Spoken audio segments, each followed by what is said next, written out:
Estamos en el tema de la voluntad de Dios para nuestra vida. Y no es casualidad, así que Dios cuando nos recuerda a lo que nos ha invitado, a este proyecto, a este plan, la semana pasada lo introdujimos así, ¿no? Como la senda del justo. La senda a la cual Dios te invita, esa senda en la cual Dios quiere que vayas creciendo siempre hasta que tu vida sea realmente deslumbrante, ¿no? Digo, se oye como que, ¿en serio? Pero es lo que la palabra de Dios promete. Dios quiere que tu vida crezca a tal punto, vaya progresando, vaya siendo más parecida a Cristo, de tal manera que nuestra vida realmente, tu sola presencia, hable de Dios. Esto realmente es el trabajo que solo Dios puede construir en nuestra vida. Algo que Él hace cuando tú estás caminando todos los días en intimidad con Él. Cuando el apóstol Pablo le escribe a los corintios, precisamente los anima y los exhorta en este sentido. Vamos a leer este pasaje en 1 Corintios 15:58. Dice: Así que, hermanos míos amados, estad firmes y constantes, creciendo en la obra del Señor siempre, sabiendo que vuestro trabajo en el Señor no es en vano. Fíjate cómo Pablo es guiado por el Espíritu Santo a recordarle a los creyentes de esta iglesia y ahora a nosotros que realmente en el caminar con Cristo, en la vida cristiana, se va a requerir firmeza, se va a requerir constancia, se va a requerir esto porque en ese andar con el Señor, en ese caminar con Cristo, vamos a ser tentados a bajarle el ritmo. ¿Por qué? Porque a veces pensamos, la carrera es muy larga. Mejor le voy a bajar el ritmo, ¿no? A descuidar el proyecto que Dios lo describe aquí de manera bien sencilla. Fíjate las palabras, dice, creciendo siempre en la obra del Señor. Es decir, uno de los grandes peligros que enfrentamos como creyentes y como iglesia es perder de vista que fuimos llamados al servicio. Es decir, fuimos llamados a servir, no a ser servidos. El plan de Dios es que en nuestra vida Él pueda encontrar corazones tales que estén dispuestos a dar antes que recibir. Hacer bendición a otros antes que buscar la bendición para nuestra vida como el fin último. Hace no mucho estudiamos, por ejemplo, brevemente pasamos por la promesa de Dios hacia Abraham, ¿no? Dios le dice a Abraham, sus palabras fueron, Abraham, te voy a bendecir, pero para que tu bendición alcance a todas las naciones. Y en un sentido práctico, eso es lo que Dios quiere hacer en nuestra vida. Quiere traer bendición a nuestra vida para que a través de nuestra vida otros sean bendecidos. Dios te puso en un lugar, Dios te puso en un cuerpo, Dios te puso en una familia, en la cual Dios quiere que esa bendición que Dios trae sobre ti se extienda, alcance a otros, ¿sí? Aquel que aprende esto, aquel que vive en esto, es realmente quien verdaderamente entra en el camino de disfrutar su vida, de estar satisfecho con su vida. Porque solamente la vida satisfactoria es la vida que aprende a darse, la vida que se da. Por otro lado, quien vive para sí mismo nunca está satisfecho. La persona egoísta nunca puede ser feliz, nunca está contenta. ¿Sabes por qué? Porque siempre está buscando algo más, porque siempre algo le falta, porque siempre hay algo que alcanzar. Y como dice ese póster famoso del Snoopy, ¿no? El pasto del vecino siempre es más verde. Y entonces siempre hay un lugar a donde voltear y decir, eso me falta. Y cuando estamos volteando a lo que nos falta, no disfrutamos lo que Dios ya nos ha dado. Por eso Pablo, en otra parte también de Filipenses, dice, yo he sido enseñado, o sea, tuvo que aprenderlo. Dice, en todo y por todo he sido enseñado. Para tener mucho, para tener poco. Y Pablo entendió la clave de la vida es estar contento, satisfecho, con lo más importante, tienes una relación con Dios. ¿Sí? No significa conformismo. A veces al creyente se le ataca o se le critica. No, es que los creyentes son unos conformistas. No, Dios nunca nos llamó al conformismo. quiere que progreses, quiere que avances, quiere que tengas más. Pero la clave está siempre así como prospera tu alma. Si tu relación con Dios está prosperando, si tu vida cristiana está avanzando, entonces lo demás será un hermoso complemento, una hermosa bendición de lo que Dios trajo a tu vida. Cuando leemos la Biblia, esta lámpara que Dios nos deja para usarla, vemos como, por ejemplo, Jesús dice de Él mismo en el Nuevo Testamento, dice que Él vino a hacer la voluntad de Dios. Jesús mismo expresa en los evangelios, no vine a hacer mi voluntad, sino la voluntad del Padre. Y ahí encontramos por qué Jesús pudo ser en su humanidad completamente feliz. Jesús no vino a buscar ser servido. Vamos a ver eso un poquito más adelante. Fíjate, cuando estaba meditando en esto, me ponía a pensar cómo Dios planea las cosas perfectas, de tal manera que pudiera alcanzarnos a nosotros en nuestra condición, en nuestra necesidad. Porque Dios, es el creador de todas las cosas. Dios podía haber venido a este mundo a salvarnos y buscar una condición, vamos a decir, más favorable, ¿no?, para Él en su persona. Dice la Biblia que para Dios un día es como 1000 años y 1000 años como un día, ¿no? ¿Tú crees que Dios no tenía toda la capacidad para decir, bueno, voy a adelantar mi venida o mi ida al mundo un día, 1000 años? ¿Sabes más o menos en qué época hubiera llegado si le hubiera adelantado 1000 años? Más o menos en el reinado de Salomón. Qué diferente hubiera sido la llegada del hijo del rey, el heredero al trono, en medio del palacio, en una cuna de oro, en lugar de un pesebre en el establo. En lugar de ser rechazado y decirle, no hay lugar para ti, hubiera sido el anuncio del año, ¿no? Ya nació el hijo del rey, ya nació el Salvador, ¿no? Porque además iba a ser anunciado. Dios había prometido que todo el mundo se enteraría, por eso la famosa estrella que anunciaba el nacimiento de Cristo. Y las condiciones, tú dirías, bueno, ¿y por qué no lo hizo? ¿Sabes por qué no lo hizo? Porque no era lo mejor. La pregunta es, ¿no era lo mejor para quién? ¿Para Jesús?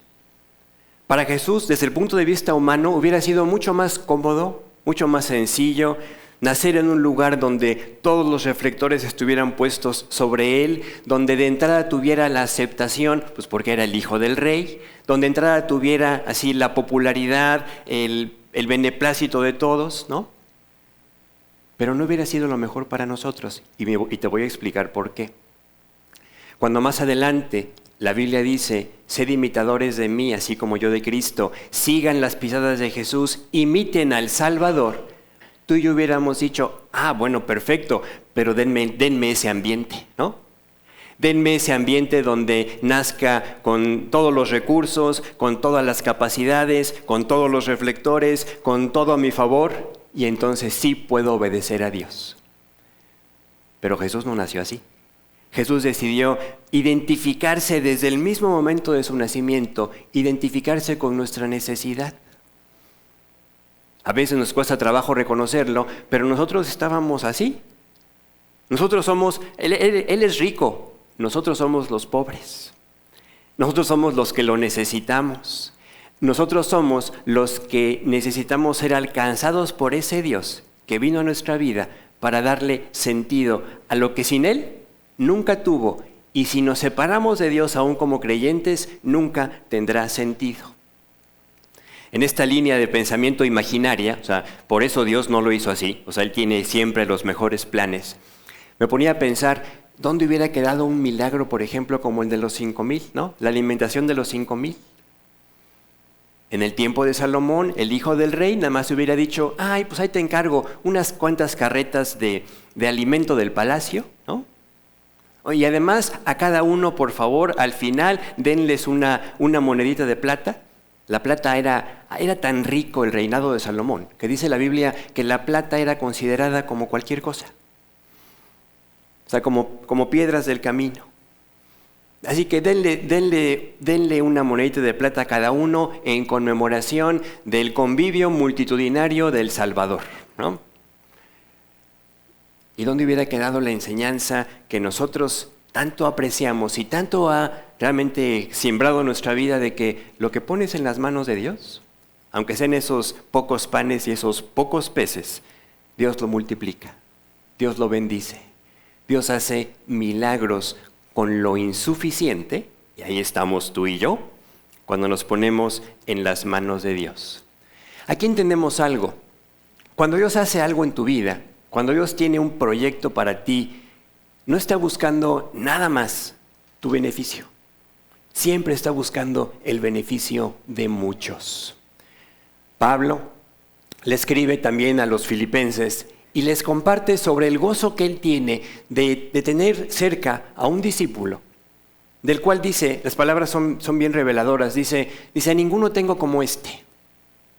Dice, es una persona que no busca lo suyo, busca lo de los demás, busca lo de Cristo Jesús. Y entonces el proyecto de Dios para nuestra vida pasa por esas líneas. O sea, Dios quiere bendecir tu vida, no te quede duda. O sea, Dios quiere lo mejor para ti. Sí, una de las grandes trampas del trabajo del diablo, aún de nuestra naturaleza, es de repente hacernos pensar que Dios nos ha olvidado, que Dios no está pendiente de nosotros, que a Dios se le escapó entre tantas cosas que tiene que hacer, se le escaparon nuestros asuntos. Y Dios dice, no, tú eres lo más importante para mí. Dios dice, sobre ti fijaré mis ojos. Pero Dios tiene que permitir situaciones, permitir circunstancias para que aprendamos a confiar, para que aprendamos a descansar. ¿Sí? Entonces, así que el plan de Dios para el mundo, a través de traer a su Hijo, tenía un objetivo bien claro. Era lo mejor para nosotros. Hoy Dios nos invita a que nosotros también adquiramos o recibamos, nos impregnemos de ese sentir o de ese pensar del Señor Jesús. Fíjate las palabras con las que dice Filipenses 2, 5 y 6. Dice, haya pues en vosotros este sentir que hubo también en Cristo Jesús, el cual, siendo en forma de Dios, no estimó el ser igual a Dios como cosa a que aferrarse. Son palabras bien interesantes. Fíjate, Dios, siendo Dios, dice el pasaje, no se aferró a nada.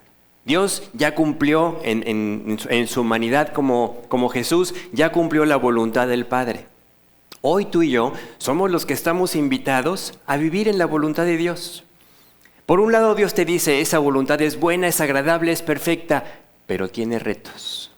El reto constante, el reto diario, el de la entrega, el de poner a Dios en primer lugar, el de hacer que Dios realmente sea el Señor de tu vida. Y Dios nos alerta que hay estorbos, que hay tropiezos, que hay cosas que te van a querer distraer. Por eso esta canción que elegimos para iniciar esta reunión es, quita a Dios las distracciones que hay en mí. Las cosas que me impiden ver lo que tú me dices en tu palabra. ¿Y qué dice Dios en la palabra? Que Jesús, dice, no estimó nada como algo a que aferrarse. No, Dios, esto no lo quiero dejar. La pregunta para nosotros esta mañana podría ser, ¿a qué nos aferramos? Que nos impide realmente en algunos aspectos de nuestra vida avanzar en la voluntad de Dios. Como creyentes, lo que nos impida avanzar en la voluntad de Dios es algo que no es lo mejor para nosotros. Por eso el ejemplo que te puse, puede ser bueno, puede ser cómodo, puede ser agradable, puede ser atractivo, pero no significa que sea lo mejor. No significa que sea aquello con lo cual Dios va a bendecirte más.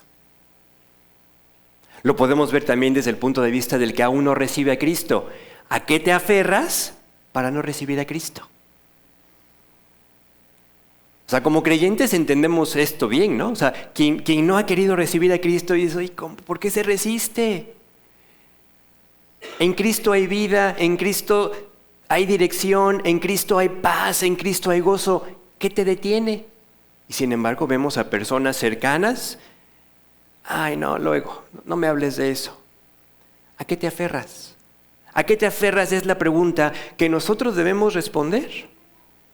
A veces nos perdemos como se perdieron los discípulos. ¿En qué sentido?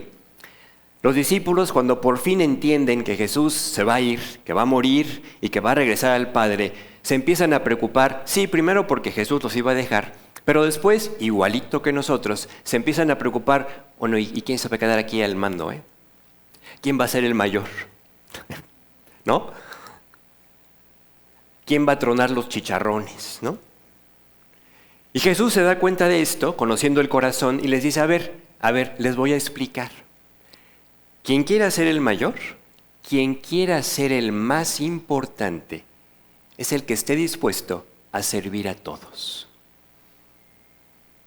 Y esa parte, de veras, si somos honestos, si somos sinceros, es la parte que más rechazamos en el interior. Ay Dios, ¿cómo que yo servir a todos? ¿Cómo que yo ponerme en el último lugar? ¿Cómo que yo ponerme hasta el final de la lista? Esa es la vida cristiana. Cuando tú lees, por ejemplo, ¿quién se acuerda de Gálatas 2:20? A ver, Mecha. Con Cristo estoy juntamente crucificado y ya no vivo yo, mas vive Cristo en mí. Hasta ahí. Fíjate, ya no vivo yo. O sea, ya no soy yo lo importante. Lo importante para el cristiano es vive Cristo en mí. ¿Y cómo vivió Cristo? ¿Para lo que era lo mejor para él? No. Para lo que era lo mejor para los demás. Cristo encontró la satisfacción, no porque lo hubiera perdido, sino, creo que se entiende, ¿no? La satisfacción de su vida era, vengo a dar mi vida por los que amo. Palabras de Jesús, nadie tiene mayor amor que que uno ponga su vida por sus amigos. ¿Qué amigos tenía, no? Lo mataron, lo crucificaron, ¿no? Lo injuriaron ahí en la cruz. Con esa clase de amigos, ¿para qué queremos enemigos? Pero ese es el carácter de Jesús, de que ahora dice, estás invitado a ser como Cristo. Cuando tú quieres que te sirvan, que te atiendan, ese no es el carácter de Cristo. Para eso no necesitamos ir a la Biblia, ese lo traemos de manera natural, bien fácil. Pero Jesús dice, fíjate, Marcos 10:45. Porque el Hijo del Hombre, Jesús, no vino para ser servido, sino para servir y dar su vida en rescate por muchos.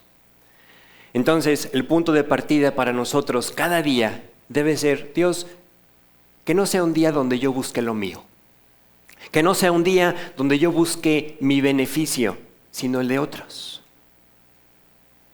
la salvación de otros, que otros puedan ser alentados, que otros puedan ser acercados a ti, porque la trampa más sutil es aquella trampa en la cual muchas veces podemos caer de buscar tus cosas, de buscar lo tuyo, y ahí no vas a disfrutar tu vida. La vida solo se disfruta en lo que Cristo puede producir, y Cristo produce una vida de dar. Dar es el centro en el corazón de Jesús. ¿Sí? Bueno, seguimos con el tema que iniciamos, que es el libro de Ruth. Ruth es un libro hermoso, un libro que nos va presentando en cada una de sus escenas a 3 personajes. No siempre son los mismos, pero tú te vas a dar cuenta que siempre hay 3 personas en escena que, al igual que nosotros, siempre están tomando decisiones.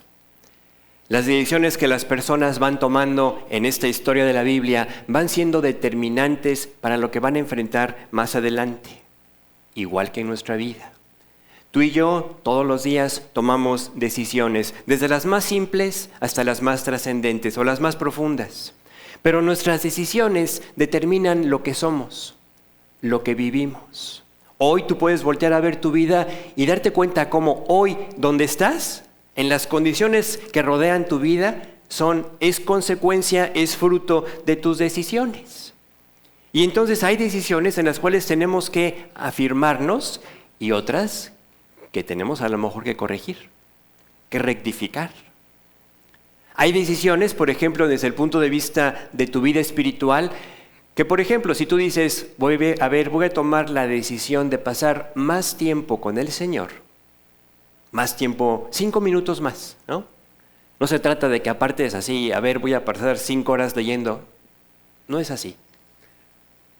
Pero si tú decides, voy a apartar 5 minutos más para mi tiempo devocional, para pasar un tiempo con el Señor, para empezar mi día así, tú vas a ver que tu vida va a cambiar. Va a haber transformación, ¿no? Es esta idea que también empezamos la semana pasada. Eso es lo que Dios promete, transformarte, hacerte crecer. Pero ahí es donde viene el reto, ¿no? Porque viene el otro pensamiento, oye, pero es que apenas si puedo con lo que tengo. Quisiera dormir 5 minutos más y ni eso puedo. Y entonces es donde viene Dios y te dice, a ver, ¿por qué no me pones a prueba? Probadme, dice el pasaje, ¿no? Probadme ahora en esto. Tú dame 5 minutos más y vas a ver si yo no bendigo tu día. Vas a ver si yo no bendigo tus cosas. Vas a ver si yo no acomodo para que tu vida, tu día, realmente rinda más. Pero ahí es donde uno tiene que tomar la decisión. ¿Le creo a Dios y voy a donde sé que Él me puede bendecir? ¿O me voy por la sencilla? No, yo necesito descansar 5 minutos más en la cama, invaluables, ¿no? Si tú tomas a lo mejor la decisión de invertir un poco más de tiempo en tu relación con tu familia, tiempo de calidad con tus hijos, con tu esposa, con tu esposo. A veces en las familias se dice, hay una voz que dice, ay, es que no tenemos comunicación. Ese no es el plan de Dios. A veces se necesita que alguien haga un alto y diga, a ver, vamos a dedicar 5 minutos más, un tiempo más, a realmente comunicarnos, platicar. Y vas a ver que las cosas empiezan a mejorar.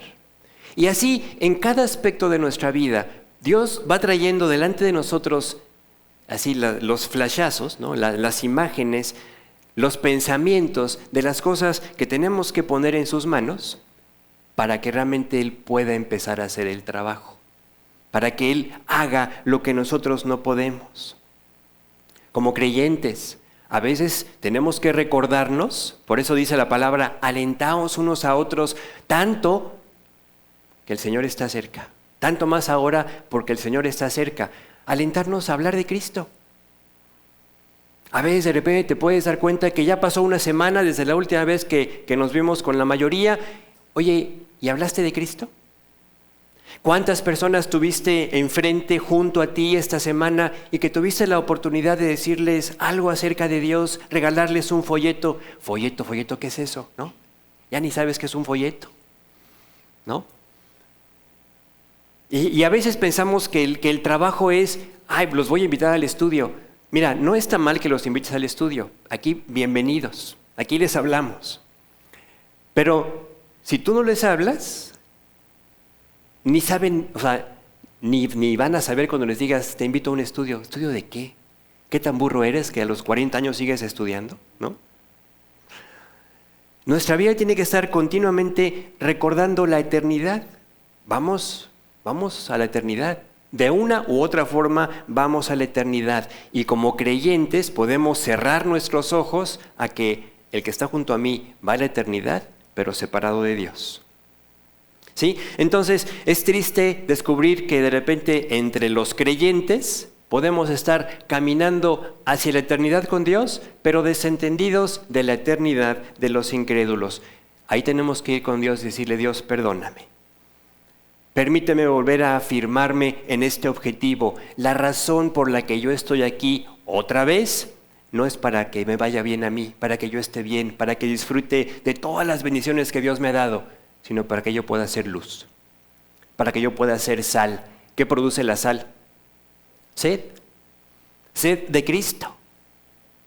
Este libro de Ruth empieza con una historia en un momento difícil, una historia con una decisión equivocada, pero termina al final. Vamos a llegar a una decisión en la cual Dios voltea las cosas. Me viene ese pasaje a la mente como dice José, ¿no? Dice, ustedes pensaron tal cosa, ustedes decidieron esto, le dice a sus hermanos, pero Dios lo encaminó a bien. A veces Dios tiene que reencaminar nuestras decisiones equivocadas. Vamos a leer Ruth 1, 1 y 2. Dice, aconteció en los días que gobernaban los jueces, que hubo hambre en la tierra, y un varón de Belén de Judá fue a morar en los campos de Moab, él y su mujer y 2 hijos suyos. El nombre de aquel varón era Elimelec, y el de su mujer Noemí. Y los nombres de sus hijos eran Malón y Kelión, efrateos de Belén de Judá. Llegaron pues a los campos de Moab y se quedaron allí. Esta historia nos habla de una familia que enfrentaron momentos de dificultad, momentos de escasez en la tierra donde Dios los había puesto. Ellos vivían en la tierra de Belén, en Judá. Belén, vale la pena recordarlo, Belén significa casa de pan. El pan es una, vamos a decir, tiene una línea directa a lo que es, desde el punto de vista del pensamiento judío, del pensamiento hebreo, el pan era sinónimo de bendición. Así que cuando decimos casa de pan, estamos hablando de una casa donde Dios bendice, ¿no? Donde hay bendición. Pero esta familia enfrenta problemas. Esta familia enfrenta dificultades. Y les pasó lo que a veces nos pasa, que en las dificultades, en lugar de preguntarle a Dios, Dios, ¿qué hacemos?, empezaron a buscar una solución en su planteamiento, en su punto de vista. Pero vamos a darnos cuenta cómo Dios nos da detalles atrás de esta historia para que nos podamos identificar con ellos. Por ejemplo, Elimelec. El nombre Elimelec significa mi Dios es rey. Esto nos habla de que este varón, este jefe de la familia, era un verdadero creyente. Conocía a Dios. Y muchas veces esto para nosotros es más un aviso, más un aliento en el sentido de aguas, de ten cuidado, una advertencia. Porque nos recuerda que aún como creyentes, si no estamos en la palabra, si no estamos en aquella instructivo que nos dice exactamente qué hacer en la circunstancia que enfrentamos, podemos tomar la salida equivocada, la ruta equivocada. Por otro lado, Noemí, su nombre significa dulce. Viene de una palabra hebrea que también se puede traducir placentero o dichoso. Nos habla, otra vez, de lo que Dios produce en el corazón del que conoce a Dios. Solamente en Dios podemos estar satisfechos, placenteros, dichosos, felices, ¿no? Pero aquí vemos en este pasaje cómo ellos también, aún en el seno familiar, enfrentaron dificultades, como tú y yo enfrentamos dificultades. Los nombres de sus hijos nos dejan ver estos detallitos. El nombre Malón significa enfermizo. Su primer hijo era, desde que nació, desde pequeño, era una persona enfermiza. Kelión no se quedaba muy atrás. El nombre Kelión significa desfalleciendo.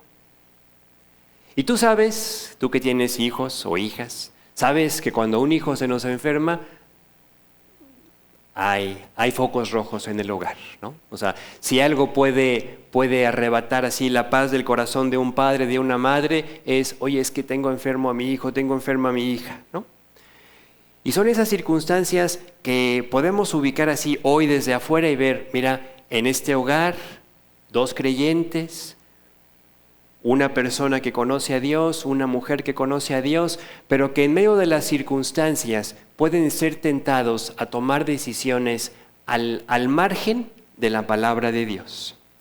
A veces esas circunstancias que nos rodean pueden convertirse en verdaderas tentaciones que nos hacen cambiar nuestra perspectiva. ¿Cuál es la perspectiva correcta del creyente? Dios tiene el control. Dios sabe por qué estamos en esta circunstancia. Dios, sácanos adelante. Danos con claridad lo que debemos hacer. La palabra de Dios ya tenía contemplado para este tiempo, en la ley, en el libro de Deuteronomio, Dios ya había dicho, si en algún momento yo cierro la bendición de la tierra, de los cielos, y no hay alimento, dice, es una invitación para que me busquen, es una invitación para que regresen a mí. Porque Dios sabía que el pueblo de Israel, llegando a la tierra prometida, llegando a la tierra donde brotaba leche y miel, donde la bendición iba a ser abundante, se iban a olvidar de Dios. Pues ya para qué oro si tengo todo a mi alcance, ¿no? A veces así nos pasa, cuando vienen épocas de bendición en nuestra vida, podemos caer en la trampa de dejar de depender de aquel que nos dio la bendición. Y entonces Dios había ya previsto, si la tierra no da su fruto, volteen a mí. Yo les voy a mostrar qué es lo que está pasando. Y nosotros, cuando vemos la historia, cuando vemos este libro, de hecho lo comentamos la semana pasada, vimos claramente cómo Israel en este tiempo como nación se había alejado de Dios. Cada quien hacía lo que bien le parecía. Qué diferente hubiera sido si hubiéramos encontrado al final del libro de Jueces, Israel vivía haciendo la voluntad de Dios. Al contrario, la Biblia aclara, dice, Israel siguió la guía de Dios, el consejo de Dios, mientras vivió Josué. Murió Josué y se olvidaron de Dios. Se olvidaron que Dios era el que les daba la victoria. Se olvidaron que la bendición realmente venía de Dios. Entonces llega el problema, llega el hambre, llega la situación de necesidad y a Elimelec se le hace fácil lo que muchas veces a nosotros se nos hace fácil. Pues me muevo de lugar. Y se le olvidó que la palabra de Dios decía bien claro, este es el lugar, aquí te puse, esta es la tierra de bendición, esta es la casa de pan. Lo que tienes que hacer es buscarme. Lo que tienes que hacer es arreglar lo que ha impedido que yo te pueda seguir bendiciendo. Y aquí, hoy es así para nosotros que nos llevemos un aspecto bien apuntado en el corazón. Los problemas en nuestra vida tienen un objetivo fundamental, acercarnos a Dios. Llévate esto bien apuntado.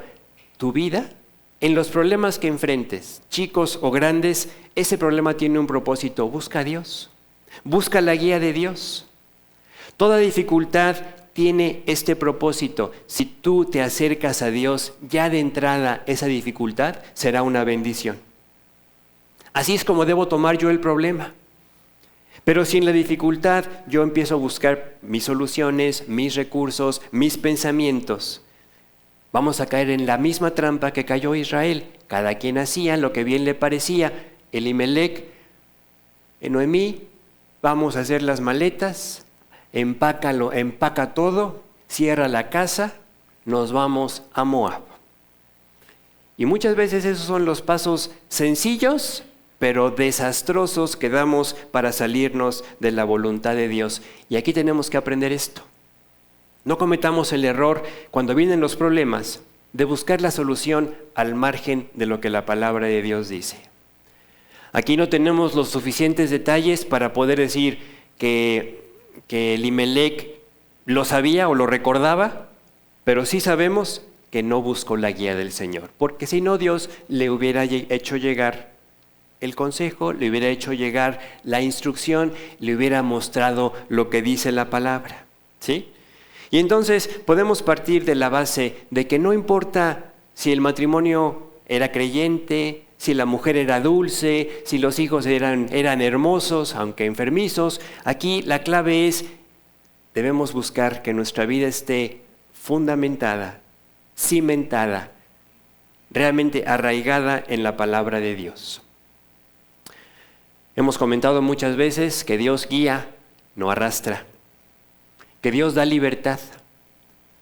A veces yo me he encontrado con creyentes que me dicen, ¿y por qué Dios no me lo impidió? ¿No? Así como diciendo, ¿y por qué Dios no me mandó así una señal bien contundente que no me cayó un rayo en el coche cuando iba directo a ese lugar? ¿Por qué Dios no me impidió que yo me moviera?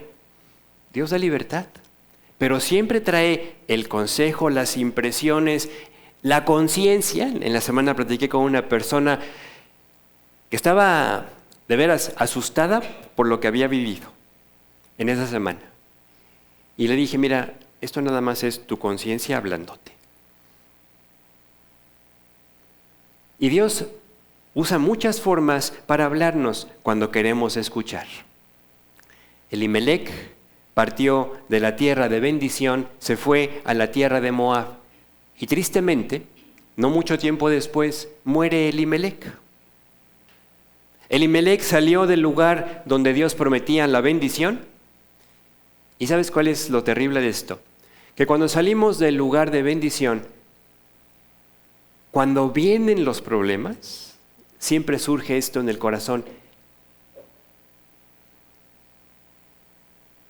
¿Por qué desobedecí? No te quiero decir con esto que cada vez que se muere una persona es que está fuera de la voluntad de Dios, ¿no? Pero sí es muy evidente, muy claro, debe ser así bien contundente en tu interior, cómo Dios te dice, a ver, este es el camino. Cuando tú obedeces y las cosas salen, vamos a decir, enfrentas alguna situación difícil, tú puedes tener la certeza, Dios, yo obedecí, ahora tú dime cómo resuelvo esto. Pero si tú desobedeces y enfrentas a lo mejor la misma dificultad, la conciencia te dice, eso me pasa por desobediente. ¿A poco no? Me acuerdo que de muchacho, no sé, tendría a lo mejor unos 16 años, me acababa de estrenar un reloj y me iba ya para la escuela y me dijo mi mamá, ¿te vas a llevar tu reloj nuevo? Pues, ¿qué dice uno? Claro, sí, para eso me lo compré, ¿no? Y me dijo, sabes cómo son las mamás, ¿no? Salí de la casa, cerré la puerta, caminé 1,5 cuadras y dije, no, ¿por qué me tuvo que haber dicho eso mi mamá? Me regresé, abrí la casa. ¿A qué regresaste? A dejar el reloj. Ah. O sea, uno sabe. O sea, cuando el corazón es honesto, tú sabes, no, esto no es por aquí, ¿no? Yo sabía, si algo me pasa, no voy a poder decir, no me dijeron, no sabía, no. Y así es Dios. O sea, si una madre, con todas sus limitaciones humanas, son sabias, imagínate cuando Dios te dice, ¿vas a hacer esto?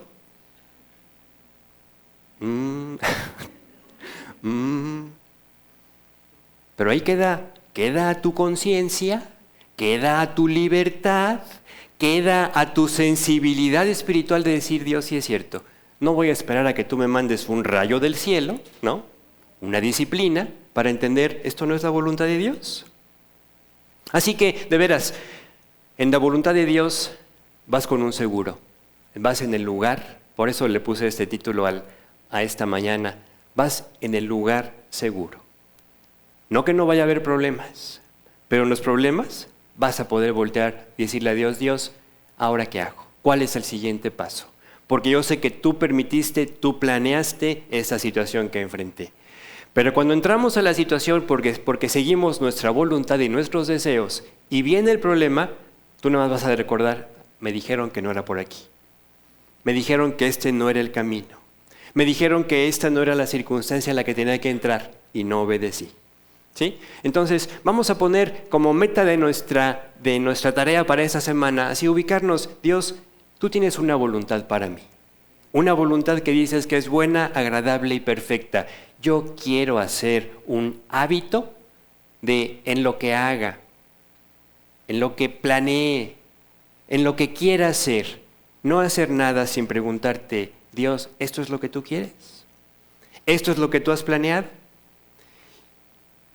Y que realmente tú seas honesto con las respuestas. Yo le decía a una persona en estos días, me preguntaba, ¿qué leo? Le digo, en lo que estás leyendo.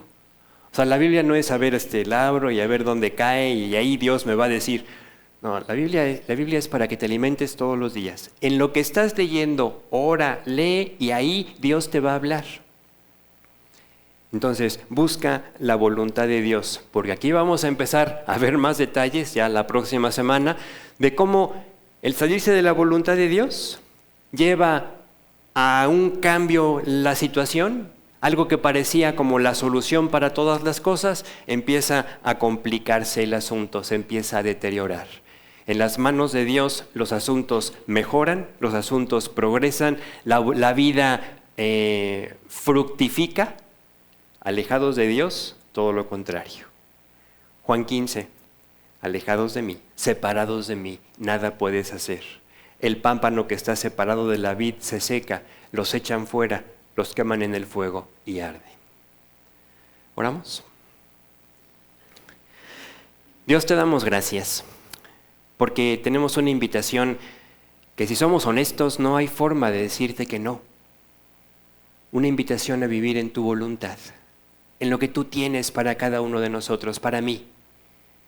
Dios, danos un corazón sensible, un corazón honesto, un corazón que realmente te crea y que aceptemos esta propuesta de no hacer nada, de no avanzar. Como dice Moisés, no nos vamos a mover, sino es tu presencia la que nos indica con claridad el siguiente paso. Dios, gracias por ese amor que nos tienes. Y gracias porque nos invitas a ese lugar seguro, tu voluntad, en la cual podemos estar confiados.